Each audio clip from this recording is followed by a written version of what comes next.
जय श्री कृष्णा। आप सभी को मकर संक्रांति की बहुत बहुत शुभकामनाएं।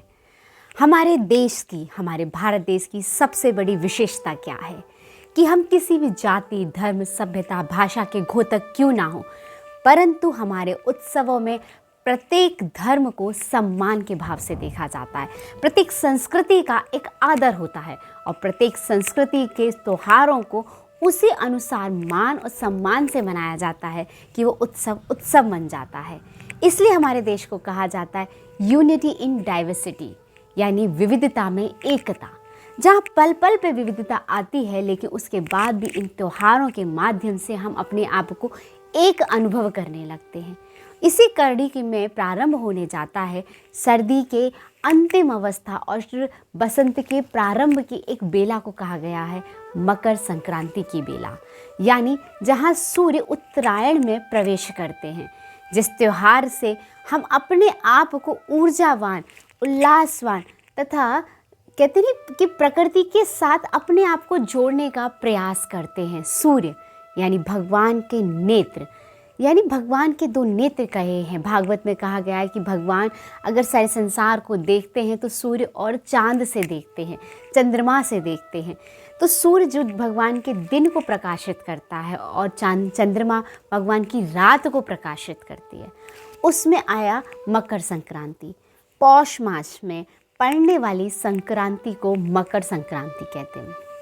मकर, जैसा कि नाम से ही पता है कि मकर राशि को कहा जाता है और संक्रांति कहा जाता है जिसमें प्रवेश किया जा रहा हो। तो जब सूर्य मकर राशि में प्रवेश करते हैं उसे मकर संक्रांति कहते हैं। ये एक ऐसा अद्भुत वैज्ञानिक और तथा आध्यात्मिक पर्व होता है कि इसका सभी को बहुत इंतजार रहता है। आध्यात्मिक पर्व यानी आज से सूर्य उत्तरायण होना प्रारंभ हो जाते हैं। मुख्य रूप से 4 संक्रांतियाँ बताई गई हैं: मेष संक्रांति, कर्क संक्रांति, तुला संक्रांति और मकर संक्रांति। जैसे हमारे दिन और रात मिलाकर 12 घंटे होते हैं और ये एक संक्रांति के साथ एक वर्ष पूर्ण होता है। उत्तरायण और दक्षिणायन प्रारंभ होता है। उसी प्रकार जब भगवान का उत्तरायण होता है तो देवताओं का दिन प्रारंभ होता है, और जब दक्षिणायन कर्क संक्रांति से भगवान का दक्षिणायन जब प्रारंभ होता है उसे भगवान की रात कहा जाता है। ये उतना ही अद्भुत पल होता है कि जिसमें सूर्य के महत्व को हम डिफाइन करते हैं कि सूर्य अपने पुत्र के घर में प्रवेश करने जा रहे हैं और उनका महत्व बढ़ गया कि उस महत्व को बढ़ाते, उस खुशी को बढ़ाते उत्तरायण में सेलिब्रेशन के तौर पर सारे संपूर्ण भारत में इस त्योहार को मनाया जाता है। भगवत गीता में कहा गया, आदित्य नाम अहम विष्णु ज्योतिषाम रवि रंशुमान, यानी अदिति के पुत्रों में मैं विष्णु हूँ और ज्योतिष के गिरोहों में मैं रवि यानी सूर्य के समान हूँ, मैं सूर्य हूँ। भगवान सूर्य यानी वो सूर्य जो कर्म को इंगित करते हैं। आज जब से हमने जन्म लिया, जब से सृष्टि का प्रारंभ हुआ, हमने सूर्य को कभी भी अपने नियम भंग करते नहीं देखा। वो समय से उदित होते हैं और समय पर अस्त होते हैं। वो कर्म के घोतक है कि अपने कर्म को करते हुए, भगवान में अपनी श्रद्धा को लगाते हुए, समर्पित करते हुए, सकारात्मक ऊर्जा को प्रवाहित करते हुए दिन को कैसे उमंग और उल्लास से भरा जाता है। अब मकर संक्रांति को समझने का प्रयास करते हैं कि ये कैसे विभिन्न धर्मों को घोतक होते हुए भी कैसे ये हम इसके अंदर अपने आप को एक रूप मानते हैं। पंजाब और हरियाणा में मकर संक्रांति की एक रात पूर्व प्रकाश पर्व यानी लोहड़ी को, यानी अग्निदेव को प्रज्वलित करके, वो भी सूर्य के ही समान घोतक मानी गई है, उसको प्रज्वलित करके उसके सामने लोहड़ी का धूमधाम से उत्सव मनाया जाता है।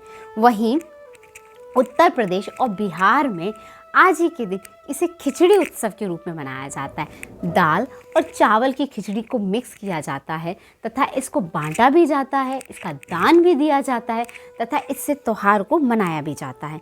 तमिलनाडु में इसे पोंगल के रूप में 4 दिन तक सेलिब्रेट किया जाता है। वहीं आसाम और मिज़ोरम की तरफ इसे बिहू के रूप में मनाया जाता है। वहीं मध्य भारत में तथा मध्य भारत में इसे तिल और गुड़ के साथ भी सेलिब्रेट करते हैं। महाराष्ट्र और गुजरात में पतंग उत्सव के नाम से सेलिब्रेट करते हैं। यानी विभिन्नता में एकता को बांटते हुए, और इसी दिन यानी उत्तरायण में जिस दिन सूर्य प्रवेश करता है, पश्चिम बंगाल में गंगा सागर पर इसका बहुत बड़ा मेला लगता है। मकर संक्रांति से रिलेशंस बहुत विभिन्न छोटी छोटी चीज़ों का भी है कि मकर संक्रांति पे आज ही के दिन, उत्तरायण के दिन, कुरुक्षेत्र की सर्दी में तथा कुरुभूमि की रज में हमारे भीष्म पितामह ने भगवान को दर्शन करते, भगवान के मुखार बिंदु को देखते हुए, धर्म की विभिन्न व्याख्याओं को देते हुए अपने शरीर का त्याग किया था, क्योंकि वो उत्तरायण का इंतजार कर रहे थे। उनको इच्छा मृत्यु का वरदान था। क्यों? क्योंकि उत्तरायण में छोड़े गए प्राण को कहा गया कि सदगति मिलती है। अब सदगति को समझने का अगर हम बात करें तो सदगति मतलब कि हम पथ पर हैं, सफ़र पर हैं, रास्ते में मिली है नहीं मिली। और वो सदगति क्या है? सत्य कहा गया सच्चिदानंद रूपा, यानी परमात्मा के रूप में एकाकार करने के लिए, क्योंकि वो परमात्मा और हम उसके बच्चे हैं। उस रूप को अपने अंदर धारण करते हुए, उसकी शक्तियों को अपने अंदर एनालिसिस करते हुए, इन्हेंस करते हुए, उसके रूप के समान अपने आप को सच्चिदानंद रूप में, सत्यचित आनंद में टिकाते हुए उसमें समाने का प्रयास करते हैं। वहीं आज ही के दिन, उत्तरायण के दिन, भागीरथी गंगा आई थी सगर के 60,000 पुत्रों का तर्पण करने के लिए। उन्होंने सगर के सारे 60,000 पुत्रों को जीवन मुक्ति का दान दिया था। मकर संक्रांति इन विविधताओं में एकता को लेते हुए, विभिन्न त्योहारों को मनाते हुए, ये ऊर्जा का त्यौहार है, सकारात्मक ऊर्जा का त्यौहार है।